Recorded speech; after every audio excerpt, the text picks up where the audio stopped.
Bonjour à tous, je suis Victor, votre professeur de DigiSchool en sciences économiques et sociales. Aujourd'hui, nous allons nous intéresser au rôle de l'État.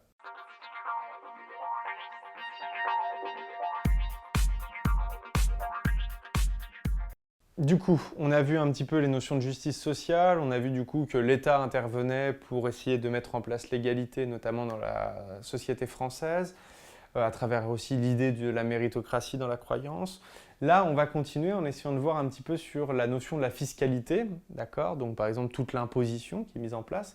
On va se demander dans un premier temps si elle permet de réduire les inégalités économiques, puis dans un second temps dans la vidéo, on va se demander si la redistribution, ça permet aussi la réduction des inégalités économiques. Alors, avant de parler de redistribution, d'accord, du fait que l'État, du coup, après avoir prélevé de l'argent, va le redonner à certaines personnes, à certaines familles, on va déjà commencer par savoir comment l'État prélève de l'argent.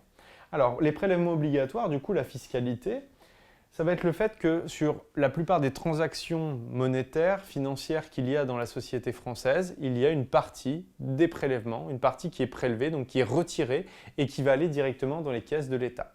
D'accord ?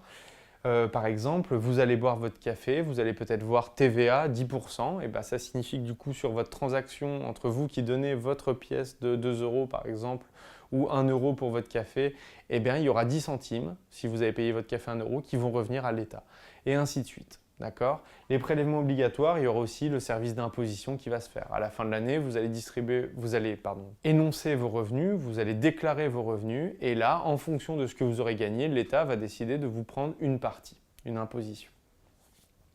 Dans quel but? Il y aura des prélèvements obligatoires, d'accord? Donc la notion de fiscalité, ça va être d'avant tout la logique qu'il y a derrière, c'est le fait que grâce à tout ce système de prélèvement, il y a la mise en place d'un certain nombre de services collectifs.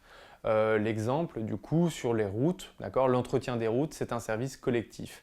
Donc en fait, on aurait l'idée que du coup la fiscalité, ça permettrait à tout le monde de pouvoir bénéficier de services en commun. Okay, l'école reste un service collectif, la santé reste un service collectif.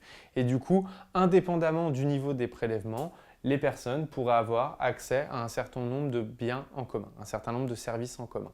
Okay, l'entretien des parcs, par exemple, vous habitez peut-être dans une ville où il y a des parcs qui sont ouverts au public et qui sont entretenus au quotidien par des gens de la mairie et ainsi de suite. Ça, c'est donc des services collectifs qui peuvent être entretenus car il y aurait un système du coup de prélèvement obligatoire sur certaines transactions financières. Voilà. On va s'intéresser du coup maintenant à savoir si la redistribution, donc le fait que par exemple une fois que les prélèvements sont effectués, une fois qu'il y a certaines personnes qui sont imposées, il y a d'autres personnes au contraire qui elles perçoivent ce qu'on va appeler des prestations sociales. Alors cette idée du coût de cotisation et de prestations sociales, c'est la suivante. Si par exemple demain je gagne 5 000 euros par mois, donc je vais déclarer à l'année 50 x 10, 50 000 plus 10 000, 60 000, je vais déclarer à l'année 60 000 euros. Et bien peut-être que sur mes 60 000 euros, l'État va me prélever, c'était le slide précédent, prélèvement obligatoire, va me prélever 1 500 euros, ou allez 3 000 euros. Il va me rester 57 000 euros.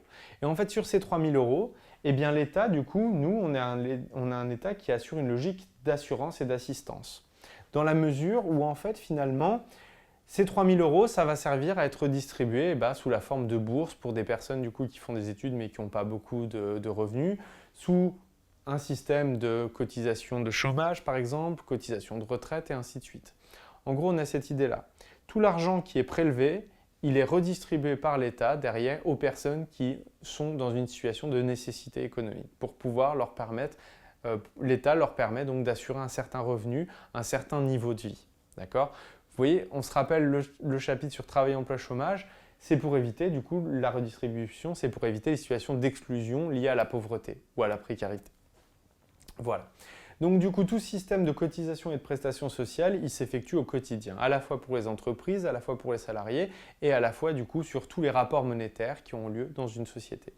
Logique d'assurance et d'assistance, c'est ce que je vous ai expliqué, c'est simplement le fait qu'un État, il choisit de mettre en place différentes politiques pour pouvoir préserver en cas, vous voyez, assurance et assistance, en fait, ça va être l'État. Quand je vous dis qu'il essaye de prévenir, c'est-à-dire qu'il prend en compte le fait qu'il y aura des risques liés à la vie en société et du coup, il essaye de réduire au maximum ces risques. D'accord? Sauf que pour réduire les risques, il faut un minimum d'argent au départ. Pour avoir de l'argent, eh bien, qu'est-ce qu'il fait? Je vous le fais de façon schématique. Il prélève ses contribuables, les personnes qui vivent sur son territoire et qui travaillent, qui consomment et ainsi de suite. Et derrière, pour les personnes qui sont en moins de situation de consommer, il essaye de redistribuer de l'argent pour leur assister une assistance, pour leur offrir une assistance et une assurance. Et bah, par exemple, en ce moment, des grands thèmes en France sur la sécurité, eh bien, il essaye d'assurer la sécurité de tout le monde à travers le fait de payer des forces mobiles et ainsi de suite. Voilà. C'est un petit peu les logiques de fonctionnement des États qui veulent assurer la justice sociale et aussi qui veulent assurer un cadre égalitaire à tous les citoyens. Voilà, c'est la logique de l'État-providence français. Voilà, je vous remercie d'avoir suivi cette vidéo. N'hésitez pas à vous abonner à notre chaîne YouTube et à laisser différents commentaires. Pour ma part, je vous retrouve très bientôt sur DigiSchool.